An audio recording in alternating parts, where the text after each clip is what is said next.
अतीक अहमद, उसके भाई अशरफ और एक अन्य आरोपी फरहान को जिस वैन से ले जाया जाएगा वो वैन यहां पर पहुंच चुकी है। जेल, नैनी जेल के बाहर वो वैन पहुंच चुकी है। हम आपको दिखाते हैं कि वैन में किस तरह के सिक्योरिटी के इंतजाम हैं। ये वैन है, ये एक दरवाज़ा जिससे चढ़ेंगे और ये दूसरा दरवाज़ा है जिससे अंदर जाएंगे और अंदर जाकर यहाँ पर अतीक अहमद, उसके भाई अशरफ और तीसरा आरोपी फरहान। हालांकि ये कहा जा रहा है कि तीनों को अलग अलग ले जाया जाएगा। और ये देखिए इस वैन में ये पड़े हुए हैं, ये सूट हैं जिस तरह से गोलियों से बचने के लिए बुलेट प्रूफ इसको बोला जाता है। ये सारे बुलेट प्रूफ सूट हैं जो ऊपर जैकेट है ऊपर पहन ली जाती है। इसके अलावा हेलमेट हैं, जो गार्ड्स हैं, तमाम सुरक्षा के साधन हैं पुलिसकर्मियों के लिए, बॉडी प्रोटेक्टर हैं ये। इस वैन में देखिए पूरी तरफ से चारों तरफ से कवर है। ड्राइवर का जो हिस्सा है सेक्शन वो आगे ड्राइवर है और ऊपर वहां पर ड्राइवर बैठता है। और ये सीसीटीवी कैमरा भी लगा है इस वैन में, खास सीसीटीवी कैमरा लगाया गया है जिससे अंदर गतिविधियों पर नजर रखी जा सके। एक लाइट लगी हुई है, जो लाइट जब अंधेरा होता है तो ये लाइटें जला दी जाती हैं जिससे रोशनी हो और रोशनी से जो बंदी है, कैदी है, उस पर नज़र रखी जा सके।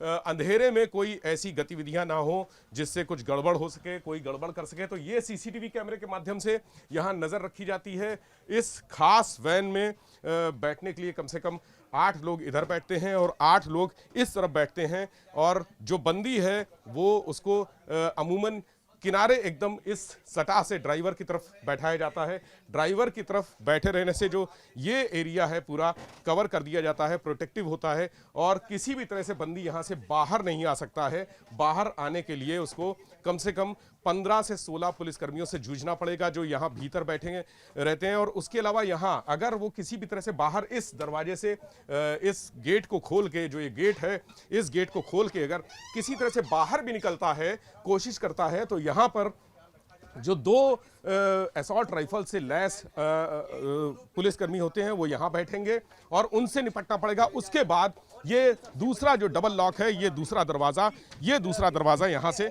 निकलेंगे और उसके बाद ये दरवाज़ा बंद कर दिया जाता है। ये इतना हाईटेक सिक्योरिटी सिस्टम है। ये वैन है जो पुलिस की, ज़बरदस्त और पूरी तरह से ये वैन जो इसके मैं आपको बता दूं कि ये जो चादर है, ये चादर, ये जिस तरह की चादर है उस पर गोलियों का भी असर नहीं होता है। पूरी ठोस चादर है, अगर गोलियां चलेंगी तो इस चादर पर भी असर नहीं होगा। बाहर की दुनिया से कोई रूबरू ना हो सके, इसके लिए ये पर्दे लगाए गए हैं कि बाहर की दुनिया से कोई भी रूबरू ना हो सके। और ये पर्दे के अंदर आप ये जालियां देख रहे हैं, जिस तरह की जालियां हैं, अगर कोई पर्दे खोलना भी चाहे तो वो अंदर से नहीं खोल सकता है क्योंकि ये जालियां लगी हुई हैं।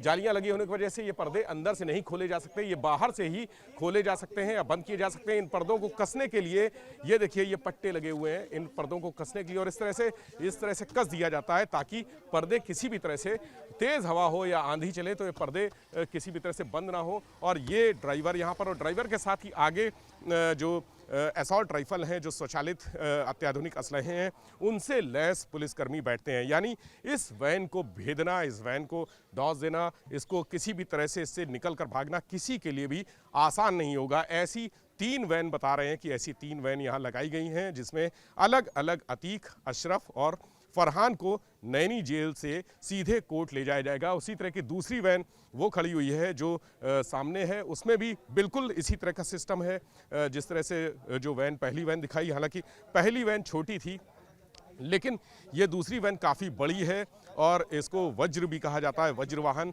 ये वैन काफ़ी बड़ी वैन है और इस वैन में भी सीसीटीवी कैमरे उसी तरह से लगे हुए हैं। ड्राइवर का, चूँकि ये हाईटेक है, थोड़ा सा अत्याधुनिक है, बड़ी है, इसमें स्पेस ज़्यादा है, सुविधाएं ज़्यादा हैं और जो बैठने के लिए पुलिसकर्मियों की संख्या है वो भी ज़्यादा पुलिसकर्मी इसमें आ सकते हैं। अमूमन ये होता है कि जब ज़्यादा संख्या में अपराधियों को, कैदियों को, बंदियों को ले जाया जाता है तो ज़्यादा संख्या में इस वैन में बैठाते हैं। जब कई वैन में कई पुलिसकर्मी आ सकते हैं और बहुत सारे कैदी और बंदी आ सकते हैं तो इस वैन का भी नज़ारा हम आपको भीतर से एक नज़ारा दिखा देते हैं कि कैसे अंदर यहाँ पर इस वैन में, उसी तरह से बस वो वैन छोटी थी और ये वैन बड़ी है। देखिए ये वैन खासकर इसमें जो पकड़ने के लिए, अगर खड़े होने की जगह है तो पकड़ने के लिए इस तरह से ये रॉड भी लगी हुई है। और ये देखिए इस वैन में यहाँ पर, जैसे पिछली वैन में हमने दिखाया सीसीटीवी कैमरा लगा था, यहाँ पर भी एक सीसीटीवी कैमरा लगा है। इस वैन की सबसे खास बात जो आपको बता दें वो ये है कि इस वैन में कई कैमरे लगे हुए हैं। एक सीसीटीवी कैमरा यहां पर है और एक सीसीटीवी कैमरा ये लगा हुआ है, जिससे पूरी जो इस वैन में लोग बैठे हुए हैं उन पर नजर रखी जाती है।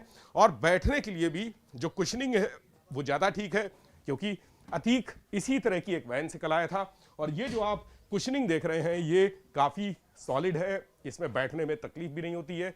24 घंटे का सफर तय करके अतीक जब आया था तो इसी तरह की एक वैन में आया था। इस कुशनिंग में 24 घंटे बैठे रहने से उसको ज्यादा दिक्कत नहीं हुई। पुलिसकर्मी भी बैठे रहते हैं। और ये पीछे टेक लेने के लिए भी खास बात यह है कि टेक लेने के लिए कुशनिंग है, तो इस वैन में बैठने की सुविधाएं ज्यादा हैं, अच्छी हैं, बेहतर हैं।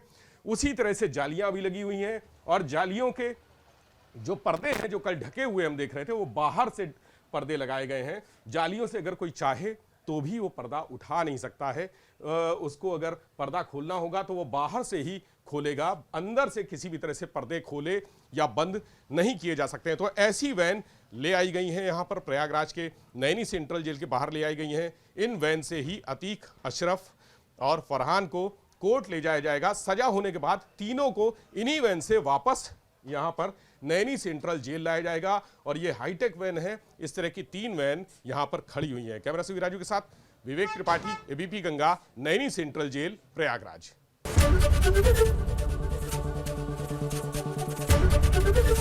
एबीपी गंगा, खबर आपकी, जुबान आपकी।